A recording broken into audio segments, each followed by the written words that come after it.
Barmer Jaisalmer seat पर आरोप प्रत्यारोप का दौर वोटिंग के बाद भी जारी है। निर्दलीय प्रत्याशी रविंद्र सिंह भाटी के आरोपों पर कांग्रेस प्रत्याशी उम्मीदवार बेनीवाल ने पलटवार किया। बेनीवाल ने कहा कि भाटी के समर्थकों ने मारपीट की थी। वे उल्टा चोर कोतवाल को डांटे कहावत को सिद्ध कर रहे हैं। खुद ने ही गलती की और फिर प्रदर्शन किया। बेनीवाल ने रविवार को मीडिया से ये बात कही। उन्होंने कहा कि उद्दंग निर्दलीय प्रत्याशियों के कार्यकर्ताओं ने मचाया और वो सभी बाहर से आए लोग थे। बाहर से आए लोगों को उकसाया गया और ट्रेनिंग दी गई। पहले से यह षड्यंत्र रचा गया। साजिश के तहत ऐसा काम हुआ है। जिसने भी किया है उनके खिलाफ कार्रवाई हो।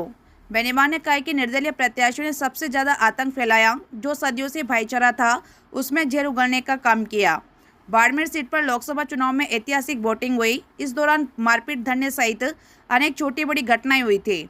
पोलिंग के अगले दिन 27 अप्रैल को निर्दलीय प्रत्याशी रविंद्र सिंह भाटी ने बालोतरा में 4 घंटे तक धरना दिया था। भाटी ने कहा था कि मैंने पुलिस को बूथ नंबर और लोकेशन के साथ सभी चीज़ें उपलब्ध करवाई, मगर वहां 3-3 घंटे तक कोई जाब्ता नहीं पहुंचा था। कई अप्रिय घटनाएं हुई थी। कई प्रवासी वोटर बाहर से आ रहे थे। उनकी गाड़ियों को रुकवाकर वोट डालने से रोका गया। उन्होंने कहा कि मैंने बायत के जिन बूथ की प्रशासन को लिस्ट दी थी, वहाँ फोर्स लगाने के बजाय सी और जैसलमेर में फोर्स लगा दी गई थी और वहां पोलिंग कम कराने का प्रयास किया था। 100 से ज़्यादा बूथों पर फर्जी पोलिंग हुई थी।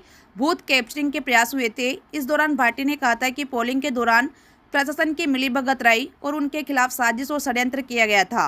धरना खत्म होने के बाद भाटी ने कहा कि प्रशासन को अल्टीमेटम दिया है। वे 4 दिन के भीतर सभी आरोपियों को पकड़े और निर्दोष लोगों को छोड़े, नहीं तो रविंद्र की ओर से फिर से प्रदर्शन किया जाएगा और सारा हिसाब सूद समेत लिया जाएगा।